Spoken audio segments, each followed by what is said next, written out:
Hello, all. Thanks for joining this morning. We've got panelists able to share video. The dice roll worked. Phew. There we go. Seamless. And we'll have one more Jonathan joining us in a second, but welcome. We're going to give folks just a minute or two to pop in here. I'm excited for a fun hang today, all. We just did a restart because we wanted you to see our panelists' lovely faces. So looking I good. actually I got real lockdown vibes then. I was like, oh yeah, I Oh, remember. We used to do like webinars every couple of days. You're like, oh, what software is it now? Okay, great. This isn't working. Lots of fun. lockdown, but that's going to be a thing, right? The flashback to lockdown. Yeah. James, why don't you share where are you calling in from today? Yeah. So hi everyone, lovely to be here. James Lemon. I'm based in Wimbledon in Southwest London, representing Stripe. Sweet. Jesse, where you calling in from? I'm calling in from somewhere not nearly as exciting, which just south of Wichita, Kansas, the crazy metropolis and VR capital of the world. Just kidding. Cool. Just kidding. But yeah, just smack in the middle of the heartland of the USA. Cool. Wichita, near Wichita. Yeah, near Wichita. I'll have to get more of that. Jonathan? I'm calling from Nashville, Tennessee. We are recently relocated from living down in Santa Rosa Beach for the last 2 years, and then prior to that, SF. So, yeah, proud to call Nashville home now. So, we just opened an office here about 2 weeks ago. And so we can all stay with you at Durham, huh? Is that kind of the open invite for guests to crash? And I have two couches. I can get the dog bed kind of set up if anyone needs like maybe a little smaller accommodation. So we can figure put it a out. kid in the dog bed. the STR way. Yeah, if you have children, Yeah. let's do it. It's what we're looking for, like professionalization of the sector. Just like Sleep's 13. sleep anywhere. Yeah. I'll be looking for that on Airbnb. Dog bed for rent. Yeah, that's right. We got the bunk beds in the hallways. We can extract an extra 50, $75 in ADR if we add the dog bed. So hey, there we go. We told you all there was gonna be some tips today. So we're gonna dive right in. We're gonna do we're really gonna try to aim for kind of a 40-minute conversation today. We will have, like, if you have questions throughout, you will feel free to send them to us. Agenda today, I'm gonna do a quick few slides introducing a little bit about the companies today, and then we'll do quick intros from James, Jesse, Jonathan. We'll dive right into it. And without further ado, welcome to the modern financial stack for vacation rentals and short-term rentals. Oops, let me push play. Can you all see my screen? Yeah. We got it. Great. So the goal today is really for you all who are joining us or who are watching to learn more about three great teams who hopefully can help you scale, earn more revenue, save more money from your operations, etc. You'll hear about other benefits today as well.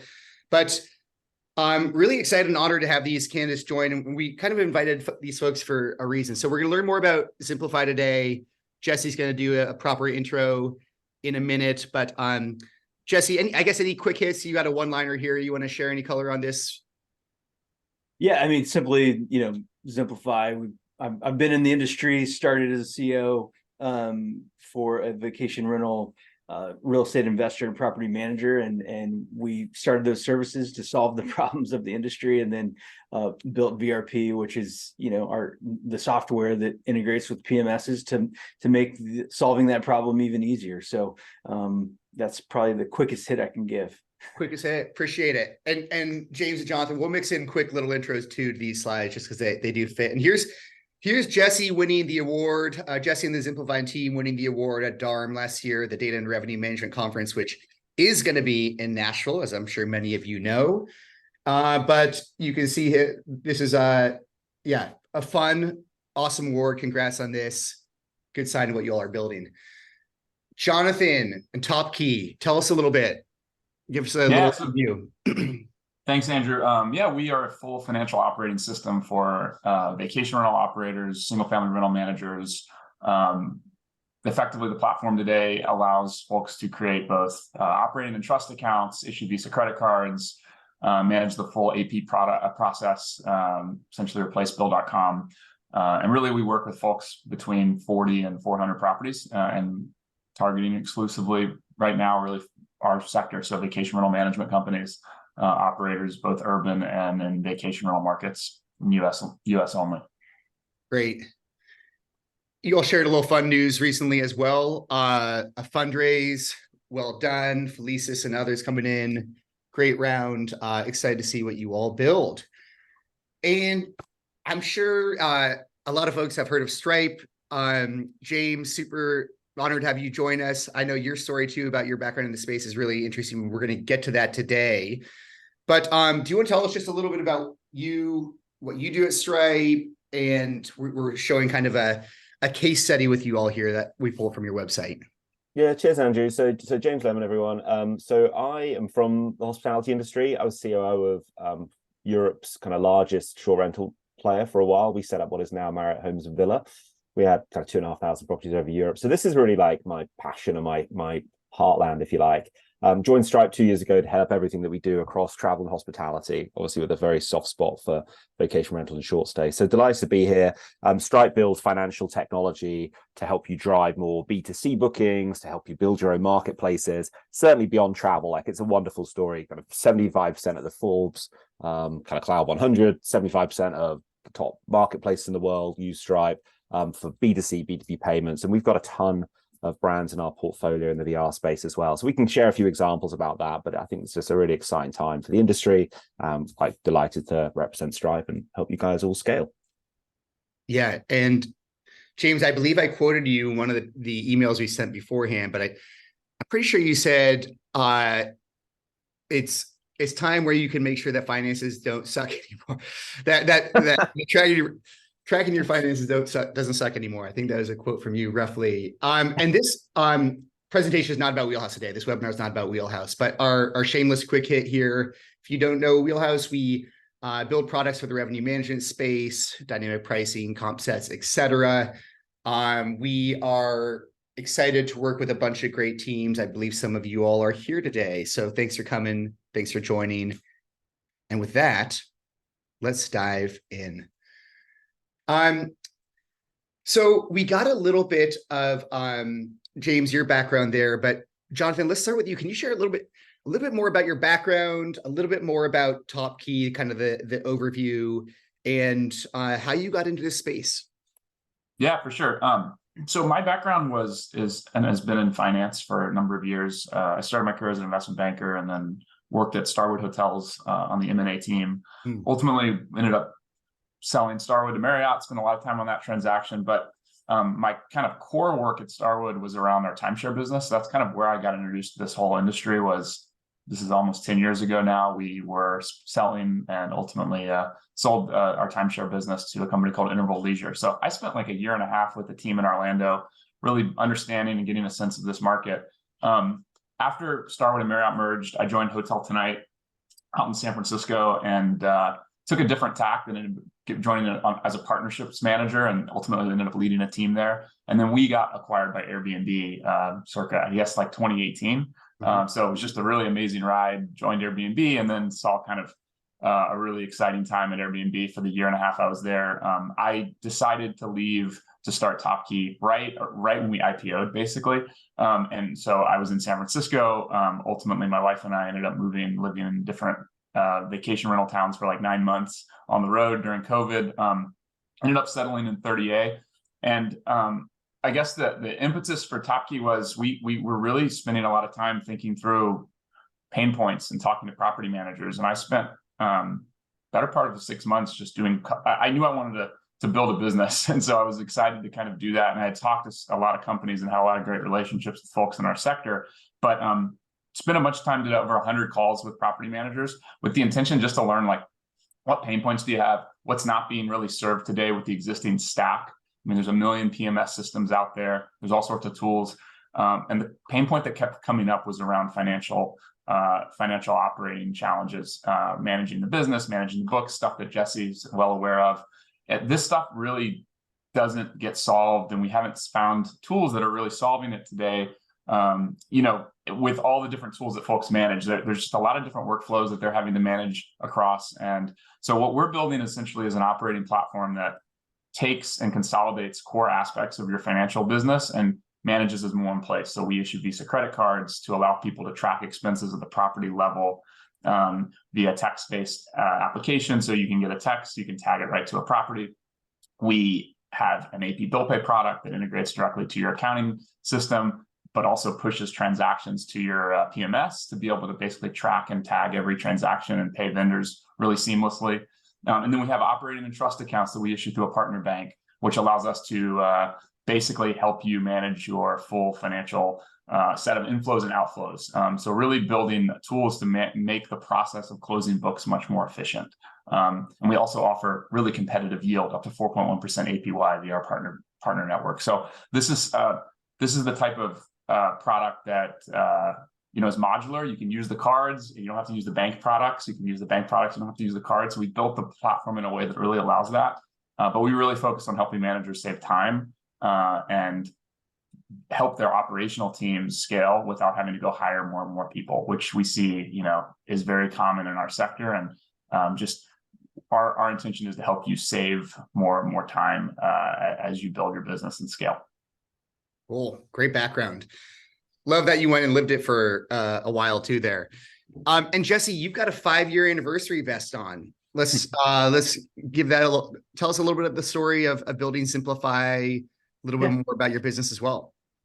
Sure. Yeah. I spent better part of my younger career, left and kind of boomerang back, but with PricewaterhouseCoopers, so, large international accounting professional services firm. Left that, worked for a company called Cuvée out of Denver, Colorado. So I was there for several years. And they were a luxury real estate investment and property management company. Saw very quickly, I was hired there. They were a great company, but their finances were a bit of a wreck, or somewhat of a more complex organization. But I was really tasked with implementing a new accounting system for them, looking at their PMS and figuring out, hey, how do we simplify workflows? And then, building the right financial team for them. So did that for a couple of years. And I said, man, there's nobody playing in this space of vacation rentals. And I think the people that are kind of have it wrong. And so, that's where we started Ximplifi to really start off just as a professional services consulting firm. But we quickly realized, a lot of people came to us with what I'll call legacy property management systems with very legacy dinosaur-like accounting functionalities within them. And we said, man, this is, people would come to us with messes and say, hey, can you clean this up? And we were like, yeah, no, that's like too big of a mess. And we don't even want to continue to use that system. But what we can do is, hey, we can start pulling the data out of your property management system, especially your newer, great API platforms like Guesty, Hostaway, Hostfully, et cetera. We can start pulling that data out and creating automations and workflows to manage your trust accounting within, say, QuickBooks or Sage Intacct with, accounting firms, and then work with, you have your expenses like TopKey, for example, as you automate your spend and the accounting for that spend, tagging them to properties, et cetera, pushing that down into your accounting platform, let's say QuickBooks. Now, you have data coming from so many different places, Airbnb, Stripe, your PMS, and then you've got expenses coming from, say, maybe a Bill.com. We probably don't want to say that, but hey, write a better product like TopKey with credit card spend and Bill.com spend. All of that data goes into driving your owner statement reporting. And so, hey, if we can bring all that data into one place, like your like QuickBooks.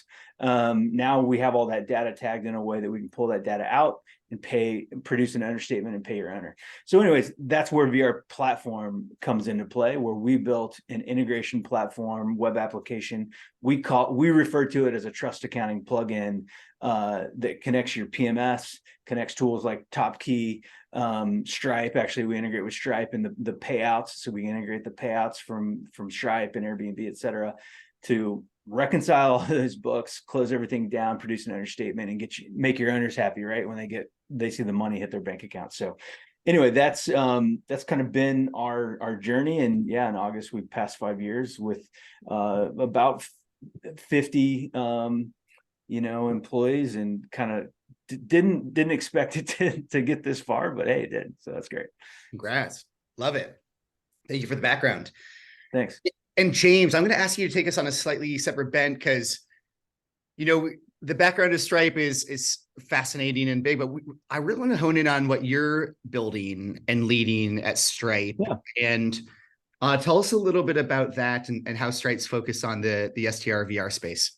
Yeah, happy to. So yeah, so for those who don't know, Stripe's kind of 13 years old this year. 2 Irish founders who kind of lived and grown up in the US, kind of classic Silicon Valley story. Built business university, quit university, sold it, built Stripe. So we've got about 7,000 people around the world now. I think when they kind of hit about 10, they realized they were in that stage where they really needed to go big into certain industries and go, right, where do we have the most kind of credibility and the most success, and where do we just see a huge future? So I was lucky to be brought in at that time to help them with that work, particularly around the travel sector, and then take on that role. So, our kind of priority verticals are kind of vacation rental and short stay, hotels, the world of travel agencies and OTAs and corporate travel, kind of the experiences sector as well is a really big one for us. And that's because I think there's probably 3 things Stripe do really, really well. One is driving more online conversion. So for any VR property manager who wakes up in the morning going, it's like, I really want to build more direct bookings. I really want to kind of get off that kind of OTA setup and just have higher margin, more business direct. I know Andrew, something you help them with. Brilliant. Like having that kind of Stripe checkout page, which tailors to wherever you are in the world, has all the alternative payment methods, has teams just obsessing to get it as close to one-click checkout as possible. Like that's a great consumer play. We've learned that. We work with Amazon, we work with Uber and all ride sharing, food delivery apps, etc. So we kind of know that space really well. So that's a great fit. So great, brilliant. That's right for VR. But more interestingly is our marketplace technology. So if you think about all the ride sharing apps, food delivery apps, exposure and grocery apps, like a lot of them are Stripe powered, but effectively they've got the same core functionality, a kind of gorgeous kind of user interface for customers, whatever they want to do, whatever they want to buy. And then behind the scenes, you never see it, but that money's being split and it's being shared by a few people and it's being moved around. And that's the technology we've built for those sectors, but it's amazing for this space as well. And have to admit, we work with the OTAs, but if you're an OTA with 1 million vacation rental hosts, well, that's probably a great setup. You also want a great UI, and you want each of those hosts to kind of get paid safely, get paid securely on time, have dashboards, analytics, know when they're going to get paid. But I think what we looked into is actually that's great for property managers themselves. You should really be thinking of your business as a marketplace, whether you've got 10 owners, 100 owners, 1,000 owners. Why wouldn't you give them all a mini child account by Stripe and say, look, we're going to pay your money into here from our account. If there's a problem, we can still pull it back. We can pay you in installments if the guest hasn't turned up. You also get that kind of owner reporting that Jesse's talking about, where they can kind of see how much they're getting paid. The difference is with Stripe, it kind of all has to run on Stripe rails for that to work. Jesse, I think what you're talking about is much more holistic, which I think is great given all the channels out there. So that was really why we felt like it was just such a good fit, Andrew. And to be honest, it's a sector that we see continue to grow in size each year. It's increasingly online. It's increasingly kind of professional, taking up more of the industry. And of course, the big hotel chains are getting involved in it as well. You see it more and more. So we just kind of see a really long-term future for it and a great fit. I guess also as an industry geek, one of the reasons I joined Stripe is we already worked with just the best basket of brands in the space that I knew, right? Like anyone running a SaaS business in vacation rental was probably using Stripe for their subscriptions, but also, people like your Guesties, your Avantios, your Logifies. They're all building their white label payments business with Stripe technology. So you can access it both directly as a property manager, but you might also come across Stripe indirectly because the PMS you've chosen to use has got Stripe built in on the back end. So it's just an exciting space, one we're passionate about, and I think it's a nice fit. Yeah, and I think we'll circle back because at some point I want to ask you kind of what are some of the non-obvious ways that property managers are leveraging your software, because you do offer a lot, but we'll come back to that. So I want to talk numbers, and what I'd love for you all to share, and we'll go Jesse, Jonathan, James on this front, is how do you really think about quantifying the impact you have on your customers' businesses? Saving or earning more money, saving time, et cetera. Like what are some, if people are to collaborate with you, what should they be kind of looking to achieve with your service and software? Sure. Thanks for the question. For us, the biggest, I'll call it failure or struggle, or things that people don't understand, because a lot of people come to us and they say, man, our books are a mess, or we need a better solution to automate things, and probably need your services too. And then we talk about pricing and they're like, oh man, I don't know if we can afford that. But then we start talking to them about lost revenue. We start talking to them about they're not tagging their billable expenses appropriately. They're not reconciling their bank account, so they're paying out on reservations they didn't collect the money on. And you start talking to them about, hey, do they understand their cash position? Meaning, how much are they doing actual trust accounting, where they're segregating operating and trust cash, so that they really know how much cash is theirs? Or are they just looking at their bank account and growing, or going up and down and going, hey, yeah, I think I'm doing pretty good. And so for us, we really talk about A, providing them peace of mind, B, helping them understand and identify those areas where they might have what I call revenue or expense leakage, and because they're either paying out or not collecting enough from their owners. And then also the third is just from an advisory standpoint, to help them understand how they compare against their peers. We support north of 150 property managers in some capacity, upwards of approaching 10,000 units. And so we have a good idea about, hey, what should your take rate be? Meaning, how much revenue should you be taking as the property manager compared to the guest fees and the accommodation fare that you're collecting? What's your net? What's your bottom line? What's your payroll as a percentage of your guest fees and management fee revenue?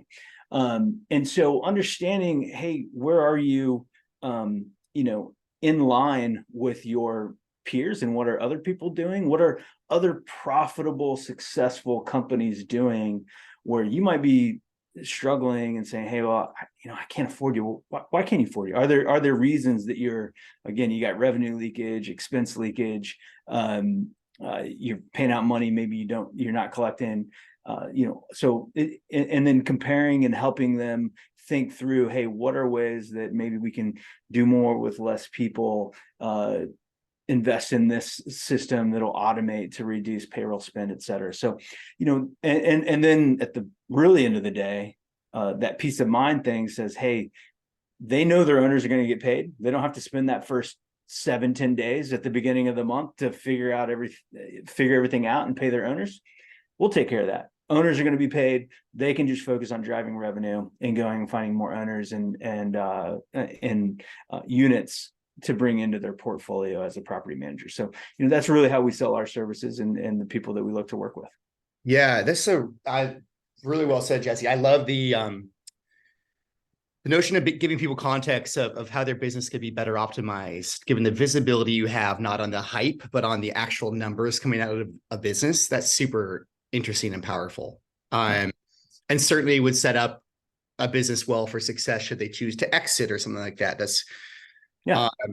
Certainly Yeah, about. we look a lot, we work a lot with C2G advisors, and understanding, hey, what are the metrics that you're seeing when you go and sell people? What are the metrics that we should be helping our clients have readily available so that then when they come talk to you, if they're looking for some sort of exit to sell, how should they be comparing themselves against those other people to prepare yourself for some sort of exit for some reason? So, yeah. Great. Part of what we do. Appreciate it. Jonathan, I know you mentioned one fun number kind of during your intro, 4.1%. Tell us a little bit more about maybe the obvious ways you help people save time or manage their business better, scale better, but also potentially earn more from their business. Yeah, no, I think Jesse, a lot of what you said resonates with me, because so many of the conversations we have with folks, it's really, to me, the most important thing that I think people don't recognize about software in general is like software has become such a dominant factor in business because it provides a ROI above what you would get if you were using a manual process.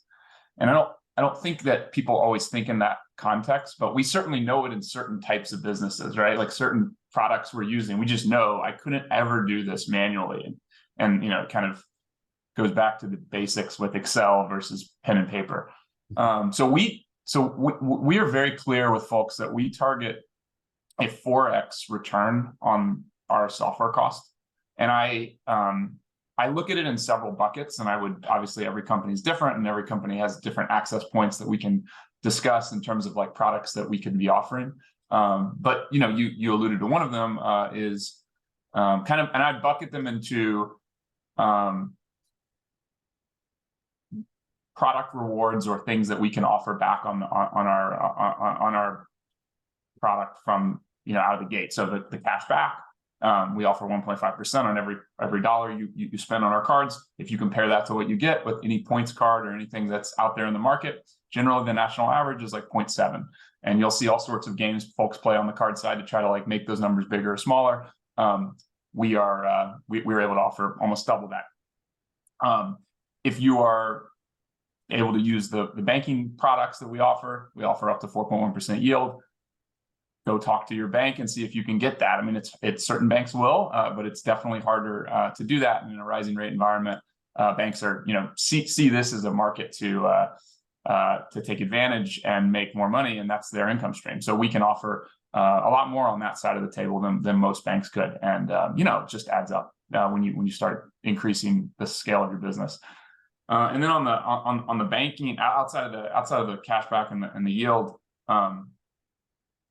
what I typically like to say is generally we're seeing a 40 to 60 hour time savings from bookkeepers or from the internal teams if you're doing processes in-house. And so for us, that number can vary. It's so hard to quantify a time saving, and it's a hard number for anyone to understand until they use the product.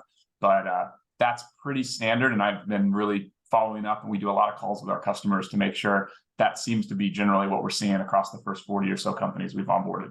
And then finally, the piece that, Jesse mentioned around unidentifiable costs, not capturing expenses, that's such a huge thing. And honest managers will admit that when you start really digging into the business, how many dollars are you capturing versus what you're actually outlaying?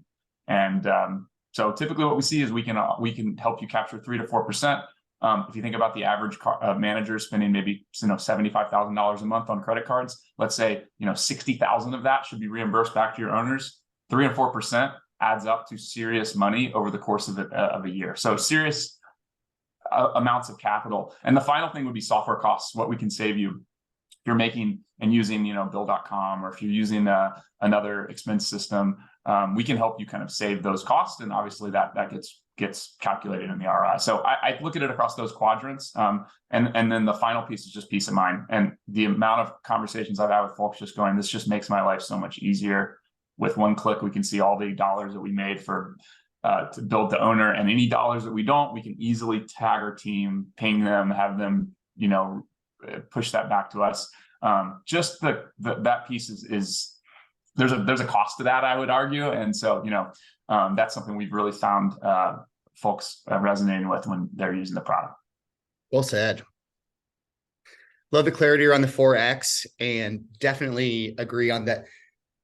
The ROI has to be there for any software adoption. Otherwise, why would you do it? James, I don't mean to single you out, but I see Stripe as having a slightly different slant on all this stuff. I guess I'd be curious to think about how. Well, I guess let's go with how do you think about quantifying your impact on short-term rental and vacation rental businesses? Maybe some non-obvious ways that you think about. Yeah, I'll combine the two. I mean, like, firstly, I'll agree with the guys that measuring productivity is really hard, but not a bad place to start, right? The speed that people get going with Stripe versus more traditional players is huge.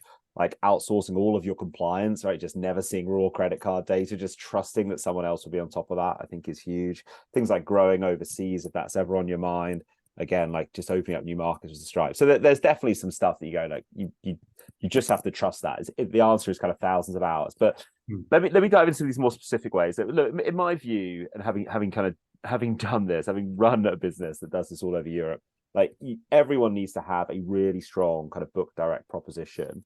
If you're using Stripe's latest, what we call kind of the optimized checkout suite, the kind of the booking page, or the kind of the widget at the end of your booking page, we reckon that gives you a 10.5% higher conversion than kind of whatever you're doing today, which is huge, right? And that's before you even go, well, actually, you might need a beautiful website with great photos and some great copy generated by ChatGPT or whatever. You go, actually, like just that payment element alone, that makes huge. And that's because we did a state of the checkout report. Something like 99% of websites have kind of 5 basic errors on their payments page. Everything kind of not having the padlock to just not telling you if the date you're putting in for your credit card is incorrect, and then anyway, whatever. But what's make up that 10.5% is a couple of different things. One is things like alternative payment methods. So just allowing people to pay by kind of Google Pay, Apple Pay. Someone said to me earlier, if they're a little bit older, probably pay by PayPal. If a little bit younger, probably pay by kind of Affirm or Klarna. And someone said to me they've never turned on a payment method and their kind of revenues haven't gone up a little bit. So that's really interesting. Yeah. The other part of that optimized checkout suite is we want to get everyone as close to kind of 100% acceptance as possible. And that's almost impossible to do, but almost everyone goes, that acceptance nudges up several percentage points when you switch to Stripe, because we obsess about the checkout, we obsess about fraud, we obsess about the kind of scale of the banking network we've built behind the scenes. In there, you've also got a really neat product called Link, which you may not have heard of. We just launched it this year. But effectively, if Stripe's ever seen you book anything before, and that Uber use it now, Airbnb use it now, ChatGPT uses it now for their subscriptions, like we'll remember your name, address, phone number, and how you like to pay, and that'll pop up on your own VR site. And they may never have shopped with you before. That's so important in building trust, and that gets their checkout to 6 seconds. So that's a really sweet little product to just go, you know what, you're building trust, you're getting people booking direct, and that's fantastic. And then there as well, you've also got things like local payment methods and all that stuff. So there's a big piece. There's a big piece there. Other non-obvious way is that I think, in addition to all the stuff I just said, we actually need to be getting people in VR to shift a little bit more to paying by bank. Like you may have seen as a consumer, you're seeing kind of slightly more easy ways to make a bank transfer that's starting to feel a bit like a credit card. It kind of forces your banking app to pop open, you just kind of confirm it's happened, you come back and you confirm the purchase. Now, a lot of those pay by bank costs are capped at a much lower rate than credit cards. So you might be looking at 1 or 2% savings straight to your bottom line for every customer you can shift to pay by bank of some kind, bank transfer, rather than credit card. So that's exciting too. Where else would I go? I think Stripe have launched something really cool with Apple this year called Tap to Pay. And this is that actually your phone can receive payments as well as be payments. So when I was CEO of Hostmaker, we always met people in person. And I know for some people that's still what they do, and others it's lockboxes and digital keys, whatever. But if you're meeting people in person, or if you just want to have a QR code in the house, but Tap to Pay is really cool because if they want to just book an extra clean or book anything ancillary, you can literally just like put your app on any of your kind of freelancers, cleaners, welcome people's kind of phone, and they can start taking payments for you without shipping terminals, without worrying about hardware. So that's really cool. We had a theatre in London put that in, and they had a 150% increase in kind of those those kind of ancillary purchases, just because they could open up a few new areas around the theatre. So that's cool. Yeah. And that's kind of the last thing I'll say about where I think you can shop for extra interesting use cases. I wonder why, I wish I'd done this at the time, every vacation rental property owner could spin up their own mini marketplace for ancillaries. You know, the kind of platforms we were talking about before. Well, why don't you make relationships with local cleaning companies, local grocery stores, local food places? You spin up your own little website, the Stripe on the back, on the front, and you can just, through our kind of Stripe Connect product, you can just kind of make a revenue share and split fees with them. So you're almost setting up your own DoorDash. You're almost setting up your own kind of Lyft, even if you did it with a taxi company. I think little personal touches like that, based on kind of local, tradespeople, local businesses, would be such a cool way to, even if, it could just add 10, 15, 20% to every booking. I think if you just went, look, we know you're going to want a load of groceries in the house. We know you're going to want to eat in local restaurants. So instead of just kind of the old leaflets and data just kind of lying around the house, just bring it all online, make your own little marketplace. They're really simple to do. You can do it with kind of any website builder, put Stripe on the back end, and suddenly you've got your own little kind of additional revenue line. So I could probably talk for hours, but there's probably 3 or 4 really simple things there, I think, that have high ROI, and I think also would just be really fun and valuable to work on if you want to build a VR business into a brand. Yeah, great depth of answer there from all of you. Really appreciate the thoughtful answers. I mean, yeah, I think both the direct component that you detailed there, James, as well as the ancillary is kind of that, in some ways I think of it as a last mile problem for the short-term rental and VR space. It can be hard to service, but when you look at what hotels are able to do off of ancillary, whether it's monetization, revenue, and also driving the guest experience, it's important for our space to keep trying to figure out how to really deliver on the promise of that. So really cool answer. We're going to have time for one more question, all. And it's because you give really deep and thoughtful answers. I love that. But I do want to know, and Jonathan, I'm going to start with you this time. You mentioned having 100 conversations, and you obviously just raised capital, and you've got a vision of where you can go with all this stuff. And you probably have heard a wealth of problems that you haven't served yet. But I'd love to know kind of, what are you excited to solve next? What are you excited to provide next? If you're comfortable sharing it, would be super fascinated to hear your take on where you're going with this. Yeah, I think something that we've been thinking through a lot, and it's kind of goes back to another topic that we've talked about a little bit on this, was just like, there's a lot of, we did, like you said, over 100 calls with property managers. I actually met with over 50 owners as well, like Airbnb, short-term rental property manager owners, like folks who have properties and programs. And what we noticed is that owners, like in particular in these higher end markets, really scrutinize their managers and assess them for both financial and organizational integrity, if you will. Like, it's such a critical asset that people operate, and just to ensure that they have someone they're working with that is got that is really important. We've seen data to suggest that, like, the average owner starts to look into finding other managers after like 2 consecutive owner mistakes. And what I've found and kind of thinking through, I think we'd all kind of agree our industry has pretty low NPS score, property management just generally. And that, like, I think a lot of that's unfair, but the reality is that's kind of the world we all operate within. And so, why is this important? Like, we would argue that like financial integrity is kind of the hallmark of owner retention. And if you can build systems that have that, you're going to stand out head and shoulders above your peers. It's just, there's just no other, especially in a market, in these types of crowded markets where the entry point is low, anyone can get into this industry. There's all sorts of stories we hear from folks who are maybe not operating with the level of integrity you would want. And it gives the general industry a bad rap. So operators that are able to do this really stand out. For us, like, for me in particular, as we're building TopKey, much of the products we're building are focused, kind of initially we're around banking, checking accounts, credit cards, bill pay. Getting like that infrastructure in place took about a year for us to build all that. We've been kind of layering on now PMS integrations, accounting integrations, a lot more a lot more kind of tactical things that our customers need because we know where they're operating within, so we can build integrations to those systems.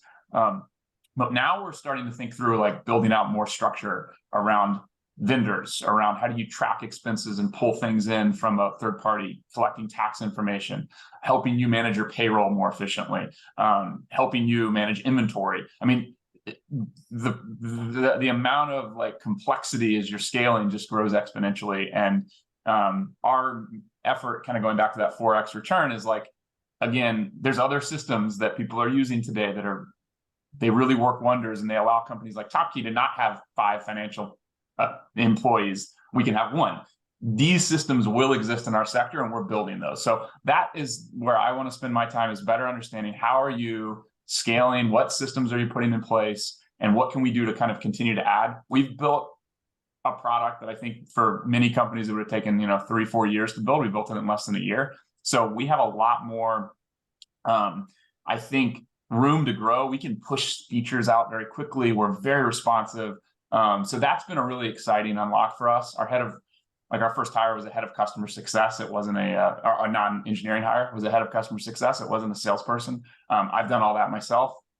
So, it's like our goal is really to figure out what other pain points we can solve and then just drill down. We work in 6-week sprints. We're very focused on product feedback from existing customers. So that's a bit of a kind of peek behind the curtain on how we operated. And yeah, excited to kind of keep building. So I love that. Financial integrity does certainly set you apart. And Jesse, I spoke to Marianne before a couple weeks ago, and was hearing a little, maybe some that you might be willing to share here, kind of what you're excited about and what you're seeing and building next. But would love to hear kind of where you see taking both your platform and your services moving forward. Yeah. Well, thanks. Well, I can't commend TopKey enough for, what they're building, because I will say that, we feel that using systems like Stripe and say the Airbnb payouts combined with the PMS, we've largely solved the revenue reporting problem. Now, I will say that probably one of the biggest, friction that we see with people adopting our product is they actually don't want to send stuff to, say, QuickBooks or Sage Intacct. They really want like a standalone GL platform that kind of lives either within their PMS or on top of their PMS. So that's the biggest project that we have on the horizon, where the GL and the reporting and everything will just exist right within VRP, just be plugged in right into your PMS. And here we're basically like, your QuickBooks solution, so to speak, for your trust accounting. And then any data that's necessary for operations reporting goes back to QuickBooks. So that's probably the biggest large product that we're looking to solve and make it have more adoption from the marketplace. The couple of things that we're real excited to launch, which I guarantee are not as sexy, but if you do, and if you're a property manager, I know these are pain points. And that is building a year-end reporting tax 1099 automation. So essentially, we already have, in our owner portal, our owners, maybe you have one owner, but they've got multiple companies that own multiple listings or assets, and they want to dissect or report on all of those different units, either together, individually, monthly, et cetera. So we have a very robust kind of reporting platform where owners can very much kind of toggle kind of what do they want to look at, how do they want to look at it. So now we have that data. And so now we're working on automating e-filing of tax 1099s at the end of the year. So it's pretty much push of the button, owner gets their 1099, and then they have a summary statement that they can go look at in the portal.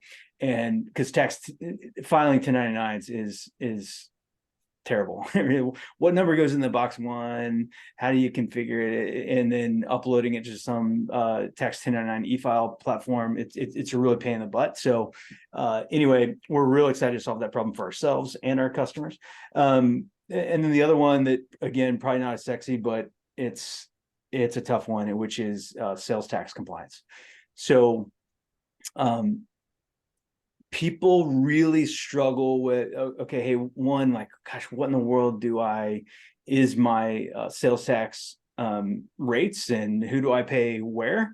Obviously, Avalara, my lodge tax, is a really good solution for that. So we're collaborating with my lodge tax to integrate with them to not only say push them data to use their My Lodge Tax feature to file your taxes, but then also get, okay, hey, what are my tax rates for this particular unit?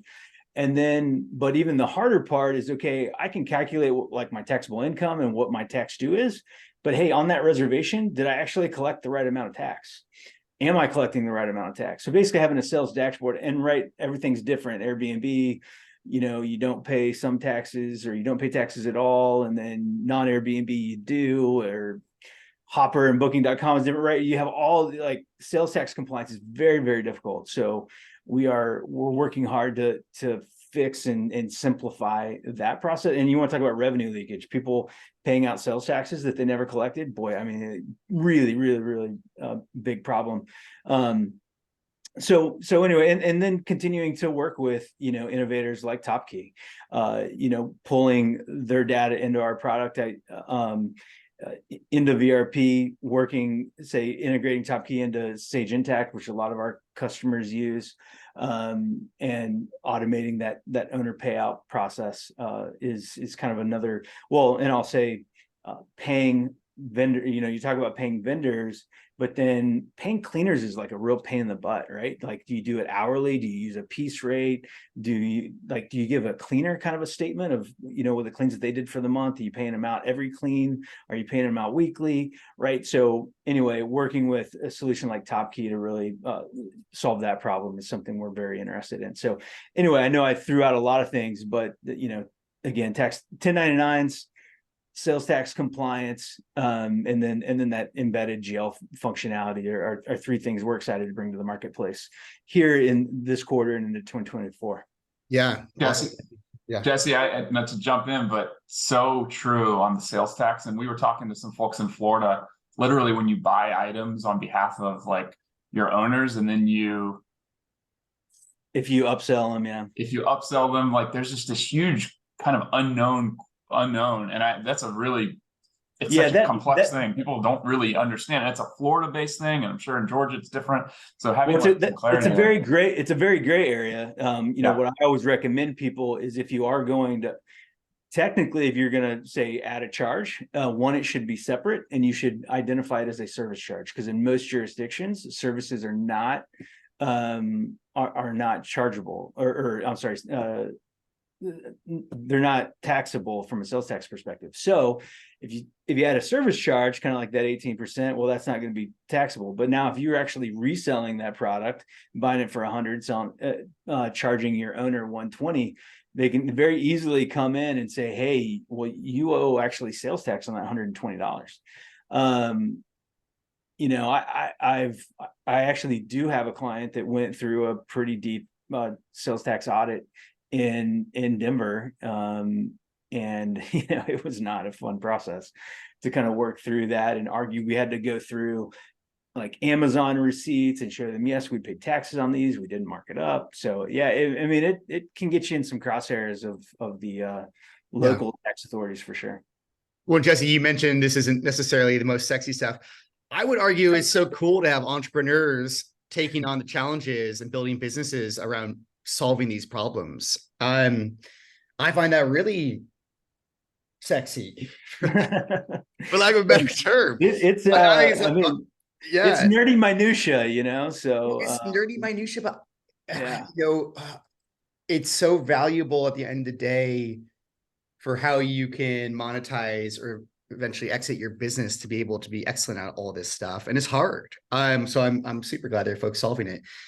And James, we'll give you the last word here on what's Stripe bringing next to our audience, to our property managers, vacation rental managers, et cetera.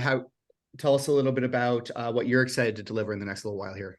Yeah, definitely. So I'll just touch on kind of three things quickly. One, the first one is really easy. It's just a philosophy, and it's come up a couple of times today. I think it's just really important when you're developing your tech stack, you work with incredibly nimble and flexible partners, right? And I think where we want to be, whether people come to us direct, whether they come to us through a platform, or whether they integrate us in kind of the back end for payments, like we want to be completely portable. You really should choose your PMS first, choose your payment provider first, but like you can just take your Stripe account with you, right? Or if you want to spin up new revenues, you can just get different kinds of pay-ins coming in. If you want to suddenly start paying your cleaners in a different way, you can do all that with your Stripe account. So we want to be like just really flexible. I think that should really be the philosophy of every tech company kind of in this space. The second thing I think would be we're really excited about our suite of what we call business solutions. So this is things like launching we've launched banking as a service, right? So again, I won't get into it because it's kind of competitive with others on the panel, but we can also issue physical cards, and a lot of the big travel management companies and people are spinning those up. We've also got things like capital. So a buddy of mine I used to work with is opening co-work spaces in San Francisco and LA. And every time he does, he just draws down from his Stripe account alone. And because we've got his record almost more than his bank, we can kind of spin that up, and we can repay it straight out of the money he's collecting from Stripe. So it's just some really neat kind of banking as a service solutions we've launched that we're going to be doing more of. But the last thing really is just what I call just conversion every time. Like, I mean, ultimately, we will never be done. Like, we have to make sure that every checkout converts every single time, and that's really a mix of three things. One is that checkout completion, having the right payment methods at the right time for the right person. Two is just really staying on top of fraud and chargebacks and just making sure that every transaction is safe. And then three is like managing this global network of banks and card networks. We'll probably process nearly $1 trillion, probably over $1 trillion this year. And so just staying on top of like what banks are working right now, what wasn't working 5 minutes ago and suddenly is, like that's the kind of network we need to run at scale to make sure that the rest of the industry could just get on with the fun stuff, and that stuff just works safe. We'll never be done with that, right? And so on top of all these kind of exciting innovations, like we need to just obsess about that stuff. Yeah, so that's probably a quick summary. $1 trillion, decent amount of scale there. Awesome. And I love the attention you all put on our sector and our space, and continue to bring novel solutions and better solutions is really appreciated, valuable. Thank you all so much. I promised a 40-minute conversation.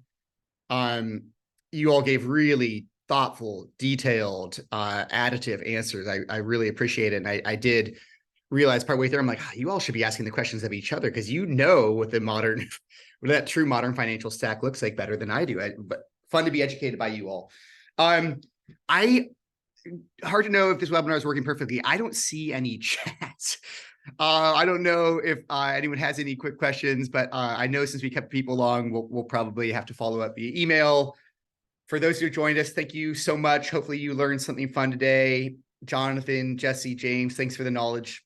We'll share this online, and really hope you have a great rest of your day. Thanks for having us. Okay.